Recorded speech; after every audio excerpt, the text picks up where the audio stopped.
Au nom du Père, qui, Papa, qui sur lequel est Charles, du Fils, dit Papa Dialungana Kiangani Salomon le Pacifique, et du Saint-Esprit, dit sa divinité, Tata Simon Kimbangu Kuntima Kiangani, le chef spirituel et représentant légal de cette structure, repère spirituel, matérialisé sur terre physiquement depuis le 6 avril 1921,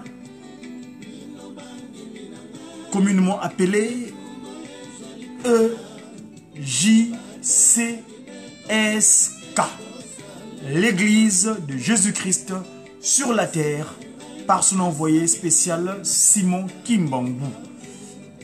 On est aujourd'hui le premier jour de ce mois d'avril en l'an 2019. Et ça, selon le mode calendaire décidé par le pape Grégoire, dit calendrier grégorien. Dans le cadre de la nouvelle civilisation qui a commencé le 6 avril 1921 en Kamba, la Nouvelle Jérusalem, Mbanza Velela, Tata Kimbangu ayant apporté une nouvelle donne parce que son action consistait ou consiste, parce qu'il est en Kamba, il s'appelle Papa Simon Kimbangu Kiangani, consiste à restaurer l'humanité dans son état premier. Alors donc, c'est dans ce cadre-là que nous venons en face de vous dans cet exercice de communication, dans cette structure communicationnelle appelée média. Média qui? Et dans le mot média, c'est vrai qu'il y a la notion de multimédia de Tata Kimbangu. Aujourd'hui, avec les réseaux que nous avons en ce qui concerne l'International Network, donc le réseau Internet, nous avons ce qu'on appelle le média Kimongis, le média. Et dans le mot média, nous ressortons ce qualificatif-là comme étant les messagers, M comme messager, E comme évangélisation, D comme divinement, I comme inspiré et A comme action de Tata Kimbangu ou des activités du kimongisme qui est dans la nouvelle civilisation. Aujourd'hui, nous sommes, c'est vrai, on est le premier. Hier, nous étions le dernier jour du mois. On aura peut-être aussi l'occasion, le permet, de vous mettre l'oracle de sa divinité, Tata Simon Kimbangu en Kamba. Mais demain, nous serons le 2 avril. Et dans le Kimbangu Muna, aujourd'hui, on est en fait le 26e jour du mois de Kundi Kenene. Parce que Tata Kimbangu, en venant avec l'action spirituelle, Ambanansanda, nous avait évoqué le côté, le pouvoir spirituel, scientifique et politique. Et c'est dans le cadre de cette science que le pouvoir scientifique, donc, qui nous a disposé la science Mandombe. Et dans le Mandombe, grâce à mon grand frère, et bien de choses là où il est en Banzangungu, Tata Gaston Batema, à qui il avait inspiré ce mode calendaire qu'on appelle le Kimbangu Muna. Et lui, il a disposé ça à l'humanité dorénavant. Donc, aujourd'hui, nous sommes un jour de Mpanga.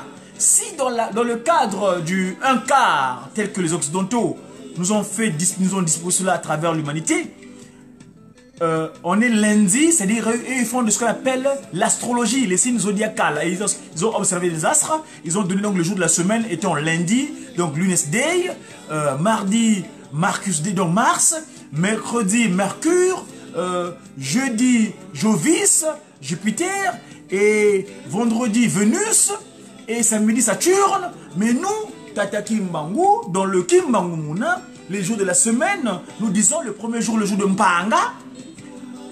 Deuxième jour, le jour de Nsona. Troisième jour, c'est le jour de Mbassa. Quatrième jour, c'est le jour de Konzo. Cinquième jour, c'est le jour de Nkandu. Non, le jour, premier jour, je répète. Premier jour, Mpanga, lundi. Mardi, c'est Nsona. Mercredi, c'est Mbassa. Jeudi, c'est Nkenge. Vendredi, c'est Nkandu. Samedi, c'est... Non, vendredi, c'est Konzo plutôt. Vendredi, c'est Konzo. Samedi, c'est Nkandu. Et le dimanche, Dominicus Day, le Sunday, le jour de soleil, on appelle ça le jour de Ndele. Alors, donc, dans le Kimbangu Muna, dans le mode calendrier Tata Kimbangu, parce que le Tata Kimbangu, à partir du 6 avril 1921, il a mis les compteurs à zéro. C'est-à-dire, si au départ, nous parlons par rapport au christianisme que nous étions en 1921, eh bien, l'homme 1921, Papa Simon Kimbangu, met le compteur à zéro. Et donc, nous pourrons donner pour repère comme étant Papa Simon Kimbangu premier. Il est venu sur Terre en l'an moins 34 du kimbanguisme. Donc en 1887. Les trois glorieux, les trois grandes puissances divines, la Trinité céleste, quand ils sont matériels sur Terre, nous pourrons indiquer comme étant Papa Kisolokele, Dieu le Père donc, il est arrivé sur Terre en l'an moins 7 du kimbanguisme. Papa Dia Lungana Kiangani Salomon, donc le Pacifique, le Seigneur Jésus-Christ, quand il décide de revenir sur Terre, lui il vient en l'an moins 5 du kimbanguisme. Et Tata Kuntima Diangenda, le siège de toutes les pensées, donc la seconde disposition du Saint-Esprit sur Terre, donc Papa Simon Kimbangu, lui il vient en l'an moins 3 du kimbanguisme. Aujourd'hui, nous sommes en l'an 97 du kimbanguisme, autrement dit l'an 97. Donc là, on est au dernier mois.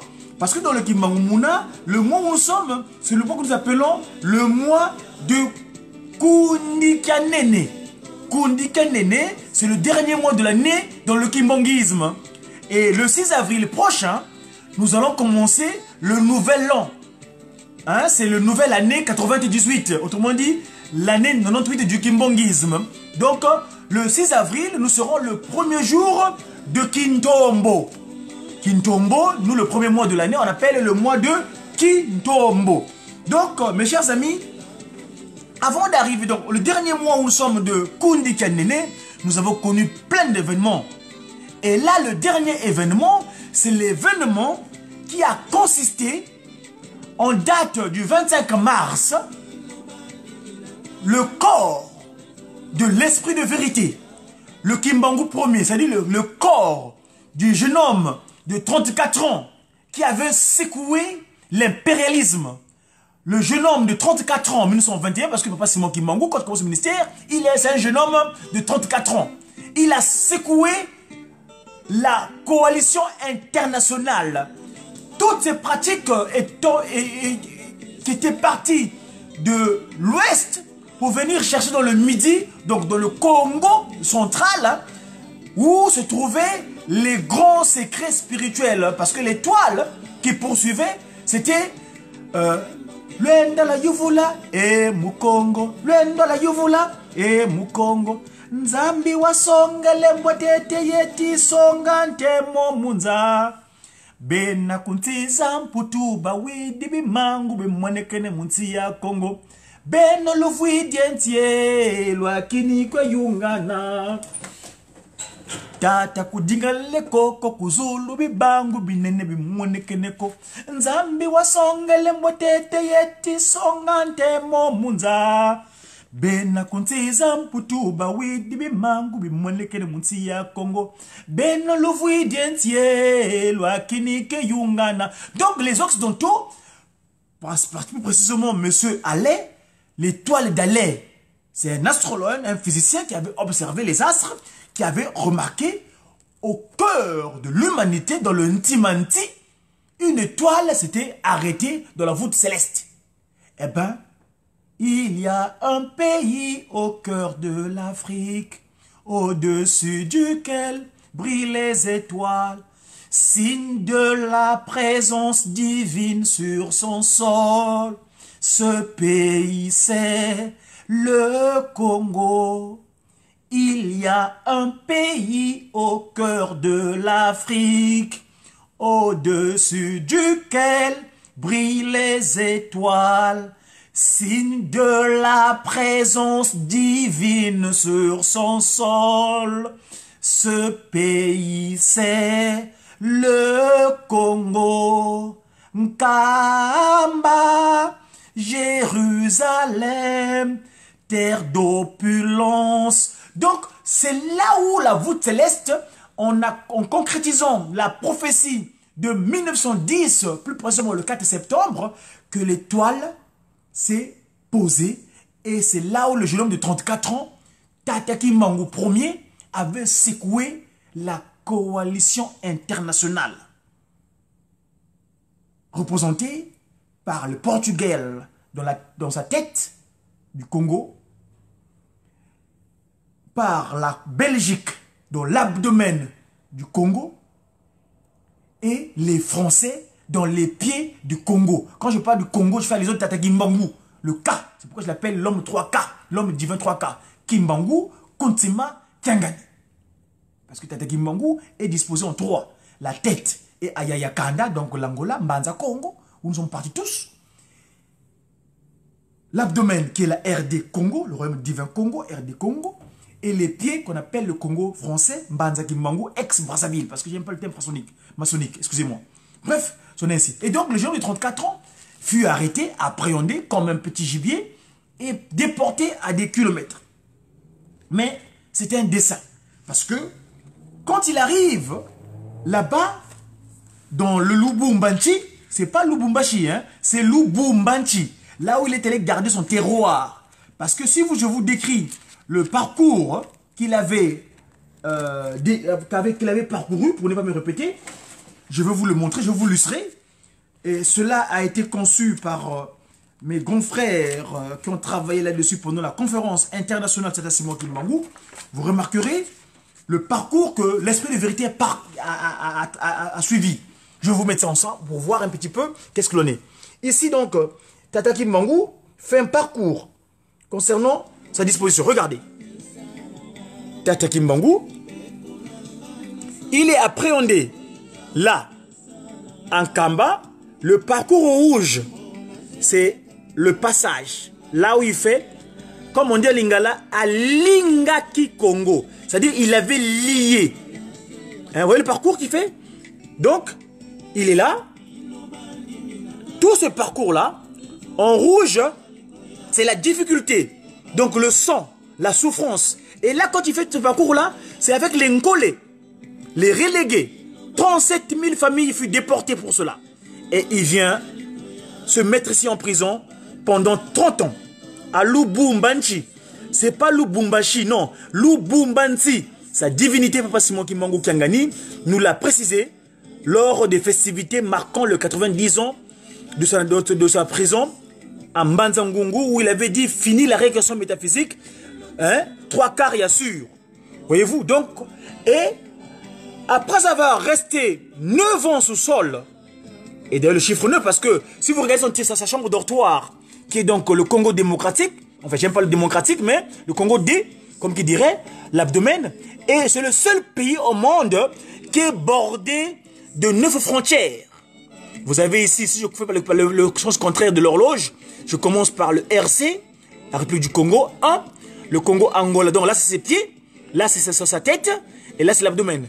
Mais plus loin, quand vous descendez, vous avez la Zambie, vous avez la Tanzanie, vous avez le Burundi, vous avez le Rwanda, vous avez l'Ouganda, vous avez le Soudan, et tout au nord, vous avez ce qu'on appelle la République centrafricaine. Donc le Congo, Papa Simon Kimbangu, reste ici pendant 9 ans. 9 ans durant. Et donc le 25 mars, date anniversaire du média kimbanguiste. Le média, tout ce qui est communication, audiovisuelle, écrite, tout ce qui est presse, radio, télévision, c'est le média de Tata Kimbangu. Le 25 mars 1960, Papa Simon Kimbangu, deuxième, donc Papa Kuntima Diangenda, dispose la caméra à Tata Kalamvouila qui filme, qui immortalise les images d'exhumation de ce corps-là qui est resté 9 ans sous terre. Ce corps-là, c'est pas mélangé, donc ce corps n'a pas connu de corruption. Il est rapatrié dans le sens vert le retour, il parcourt tout ce trajet jusqu'à arriver donc à la date anniversaire de demain, le 2 avril, à Matadi Mayo. Eh bien, nous avons ici, dans le cadre de cette structure de communication toujours, nous avons le plaisir de vous partager un document historique que j'ai pour pouvoir vous illustrer qu'est-ce qu'il en était exactement de cette journée de l'arrivée du Tata Kimbangu à Matadi Mayo. Donc, demain, nous serons le 2 avril. Vous savez que le 2 avril, en 2003, Tata Kimbangu, troisième, c'est-à-dire Tata Kimbangu, quand il revient de nouveau, Tata Simo Kimbangu Kiangani, le chef spirituel, patron de la 4e génération, Dieu le Saint-Esprit, Papa Simo Kimbangu, en 2003, à Matadi Mayo, les images existent, elle est sur mon compte, vous devrez le voir. Papa Simo Kimbangu appelle son conseiller direct, Foumou, chef chargé de l'administration, Foumou Bitouvuidi, Jean Zachary, qui vient préciser que dorénavant, s'il vous plaît, ne nous parlez plus de kimbanguiste, c'est-à-dire la micro-société, comme étant une micro-société. Non, c'est fini ça. Dorénavant, parlez-nous de la nouvelle civilisation qui est le kimbanguisme. Parce que le East, c'est micro-société. Nous avons demandé pardon, Dieu le Saint-Esprit nous a donné toutes les capacités dorénavant, donc nous devons apporter cette nouvelle donne à l'humanité. Nous satambula makanda manza. Oh, fumukis, oh, yesu ke nous onza kesa, ke nous vilakan. N'oublie pas cela que nous reçoit toutes les nations du monde entier. Et donc, depuis le 2 avril à Matadi Mayo 2003, sa divinité avait donné la recommandation, ne me dites plus le kimbanguiste oye. Non, c'est le kimbanguisme oye. Donc le isme qui est donc la nouvelle civilisation du Tata Kimbangu. Alors ici donc, je m'en vais tout de suite vous parcourir ce document que j'ai. C'est mon second travail, hein, ça s'appelle le kimbanguisme. Le kimbanguisme, c'est un document que mon grand frère, ou papa comme il dirait, l'inspecteur de l'UJSCA ici en France, le docteur Banzouzi, qui nous a pendu ce document, très très important. Et donc ici, je m'en vais tous vous lire, c'est le livre, je vais vous donner le numéro, l'indication, parce que ce document est disposé en plusieurs livres. Donc c'est le livre, je vais trouver la page, si vous permettez, s'il vous plaît. C'est le livre 8 de la tolérance. Livre 8 de la tolérance, qui relate, si vous passez là au chapitre 1, ça parle bien pas le terme mort, de la transfiguration et l'enterrement de Papa Simon Kimbangu. Donc ici, pour ce qui est de la chronologie des faits, demain nous serons le 2 avril, je vais vous évoquer en son chapitre 30, dans le livre 8, donc dit livre de la tolérance, au chapitre 30, verset, vous verrez là où je pourrais arriver jusqu'à la fin, éventuellement si vous le voulez bien, pour ce qui est des événements, donc demain, 2 avril 2019. Alors, s'il vous plaît, l'exhumation du corps de l'esprit de vérité, Dieu le Saint-Esprit, Tata Simon Kimbangu, à Elisabethville, actuellement Lubumbashi, c'est-à-dire là où il a gardé son terroir, et le retour à Kinshasa, ex-Léopoldville, Kinshasa comme étant Nsasa Kimbangu, la racine de Kimbangu. Vous savez que le Congo, dans ces deux capitales qui sont plus proches du monde, il y a la rive gauche et la rive droite du Congo, et la rive droite, c'est Mbanza Kimbangu, donc ex-Brazzaville, et la rive gauche, c'est Nsasa Kimbangu, donc Kinshasa, ex-Léopoldville. Parce que les termes de Mfumbi, là, hein, on peut les utiliser. Les Fubembi, hein, les Mfumbi, les Albinos ou les Alba. Bref.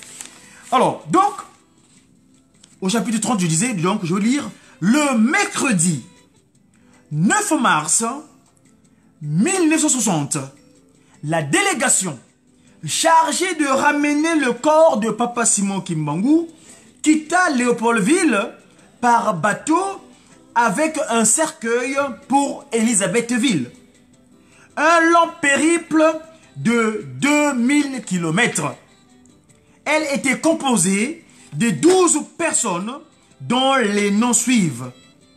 Sa divinité, Tata Koutima Dienginda Joseph, Papa Alexandre Nkimu, Papa Marcel Wanzungasa, Papa Ntoma Paku, Papa Ngalamulume,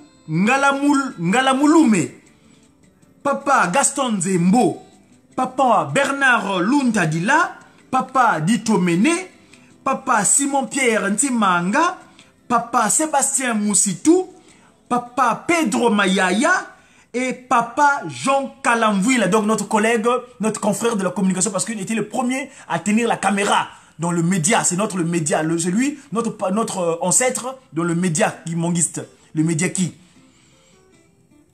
Chauffeur habituel, en même temps, il était aussi chauffeur de chef spirituel, Papa Simon Papa Kuntima Diangenda, donc deuxième Kimbangou. Le voyage se fit d'abord par bateau jusqu'à Port-Franqui. Pour votre précision, c'est actuellement Ilebo. Et de là, il se poursuivit par train jusqu'à Elisabethville, donc actuel Lubumbashi, c'est-à-dire où la gare son terroir, où la délégation arriva vers 20h30, heure locale, accueillie par de nombreux kimonguistes. Verset 4. Tout au long du parcours, les fidèles entendirent parfois, durant toute une semaine, les fidèles qui savaient que le fils de Papa Simon Kimbangu allait passer par leur ville pour aller chercher le corps de son père et qui voulaient le voir et le saluer. Dès le vendredi 18 mars 1960, les autorités concernées par l'exhumation du corps ainsi que M. Scholler, le gouverneur provincial, reçurent la délégation kimbangiste. L'exhumation eut lieu le vendredi, donc un jour de Konzo. Non, un jour de Nkandu plutôt. Non, Konzo plutôt, vendredi. Mokolaba papa, Apaki. Un jour de Konzo, Papa Simon Kimbangu sorti du sol où il fut resté 9 ans sans porter que son corps puisse se mélanger avec ces terres-là. Donc, l'exhumation eut lieu donc le vendredi 25 mars 1960, avant le bref office religieux qui fut célébré en présence de plusieurs personnalités blanches et noires. Contrairement au jour de son enterrement, qui fut rapide et furtif, au cours duquel il n'y eut ni office religieux, ni européen, mais uniquement une quinzaine d'indigènes.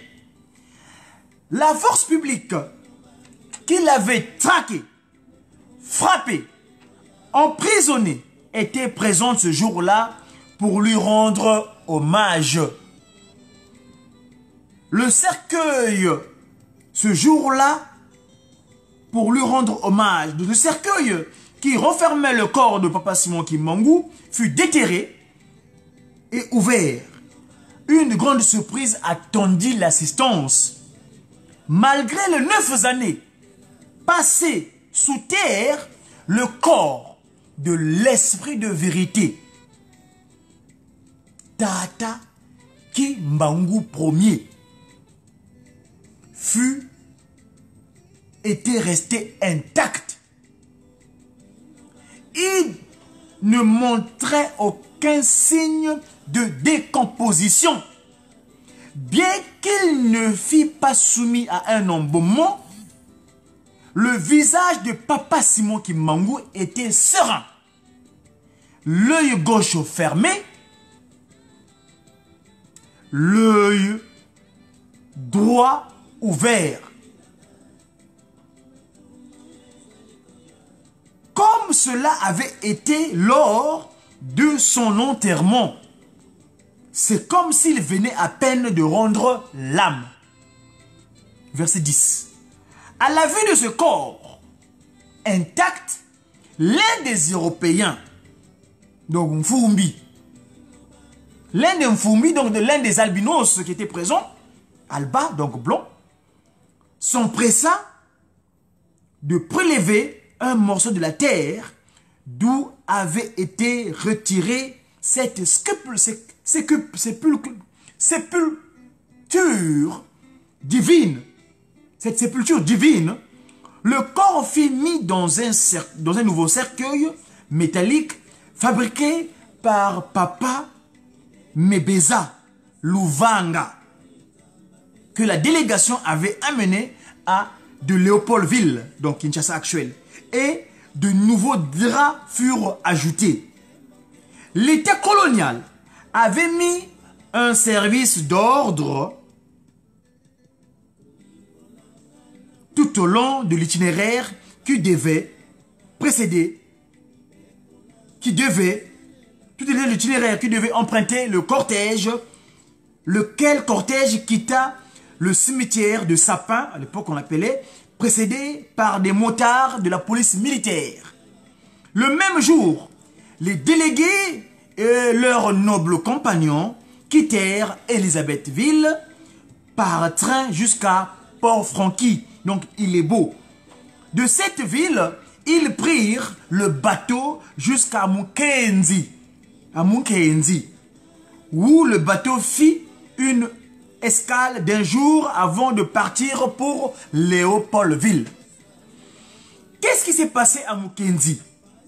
Conformément à la promesse faite aux habitants de cette localité, Papa Simon Kimbangu revint, mais différemment, car il s'agissait cette fois-ci par sa dépouille. Le bateau accosta le mercredi 30 mars 1960 à Mukenzi, sur la rive gauche de la rivière Kasaï, et y resta jusqu'au lendemain matin en présence d'une grande foule. Les deux communautés kibongistes indépendantes, l'une de l'autre, qui existaient dans cette localité, l'une dirigée par Papa Albert Nkini et l'autre par Papa Omer Mampiana, animèrent la soirée par des chants et des prières relayés par la chorale dirigée par Papa Emmanuel Emmanuel Bamba. Papa Joseph Kuntima Diengienda les exhorta à la fusion afin d'y implanter une seule église kimbongiste. Ce qui fut fait. Au petit matin, le bateau quitta Mukenzi pour Léopoldville. L'arrivée, donc l'événement de demain, 2 avril. L'arrivée à Matadimayo, verset 16 du chapitre 30 du livre 8 de la tolérance. Verset 16.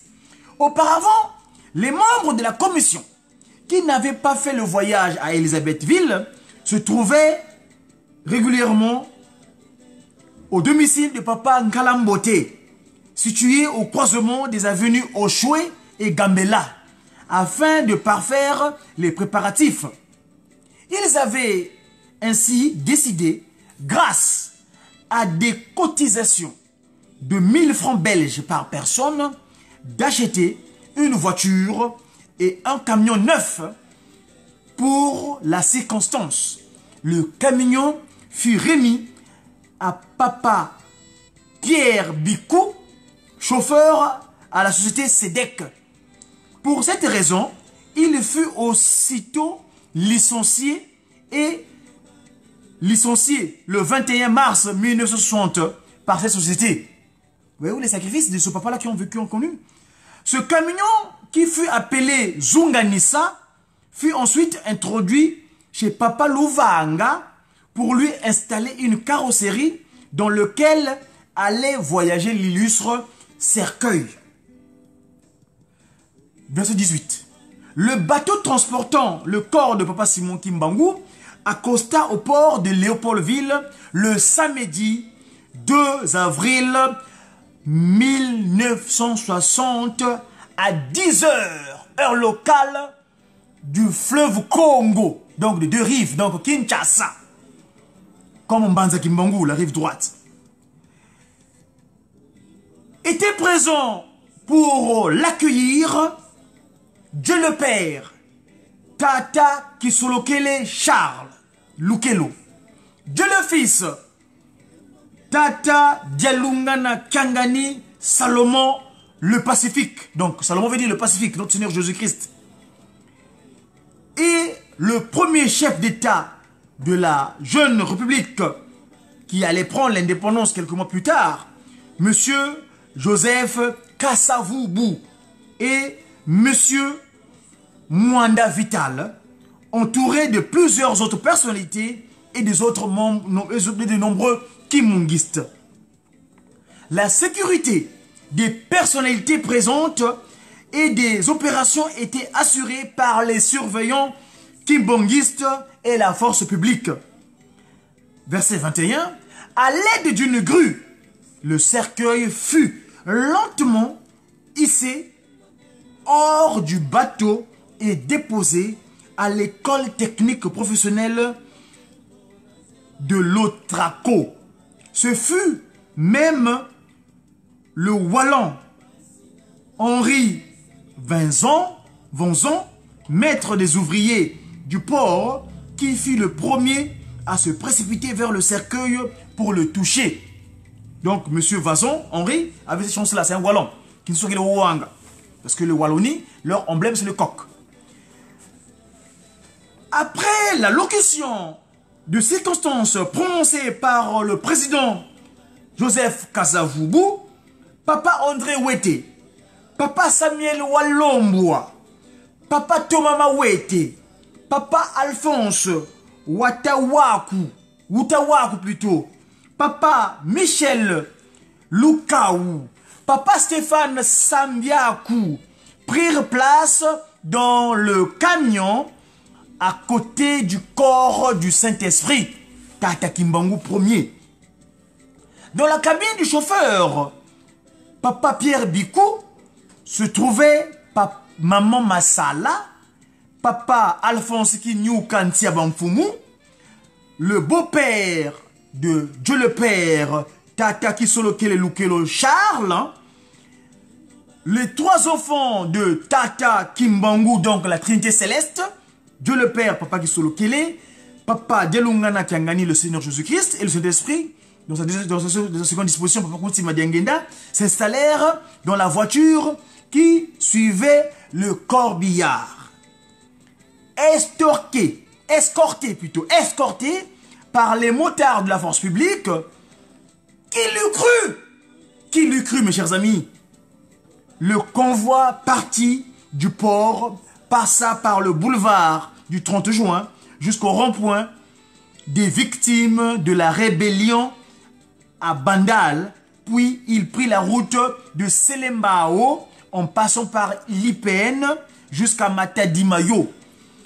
Des détachements de l'armée coloniale formaient un cortège de plus de 12 km sur l'itinéraire entre le port fluvial de Léopoldville et Matadi-Mayo.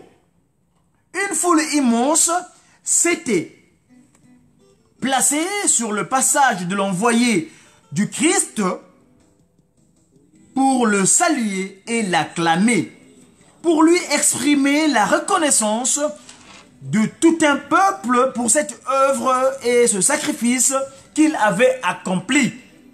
Le cortège arriva enfin à Matadi-Mayo en début d'après-midi sur un grand terrain vague,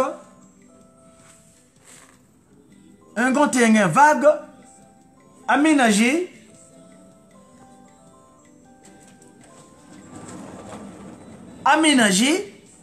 pour accueillir le Saint-Esprit. Cet emplacement était une acquisition de la communauté kimbangiste. Elle était située sur le côté gauche de la route nationale menant vers le Congo central, autrement dit le Congo du Bas. Particulièrement vers Nkamba, Mbanza Velela, la New Jérusalem. Une immense hangar couvert de palmes avait été construit pour la circonstance et en prévision de la nuit. D'innombrables ampoules électriques et des lampes à pétrole avaient été installées partout. C'était le lieu de rendez-vous tant attendu par plus de 100 000 fidèles venus des quatre coins du Congo belge, du Congo français, donc Mbanza Kimbangu ex-Brazzaville, et du Congo Yayakanda, donc Mbanza Congo, Congo portugais, Angola, arborant tous les uniformes espoir et lumière, donc vert et blanc, de cette nouvelle structure spirituelle qui allait produire des actions convenables afin que l'humanité soit dans des conditions initiales telles que Tata Kimbangu l'avait voulu à la création. Les événements donc de Matadi Mayo. Ici donc je borde le chapitre 31 du livre 8 de la tolérance dans le kimbanguisme, s'il vous plaît. Et je crois que le temps nous est imparti, il est exactement 28 minutes, parce que dans 2 minutes, je vais reprendre l'occupation pécuniaire. Pour ce qui est donc des événements du Matadi Mayo, demain, si Tata Kimbangu Kiangani, Dieu le Saint-Esprit, nous prête son souffle de vie, nous venons de nouveau en face de vous pour vous le relater.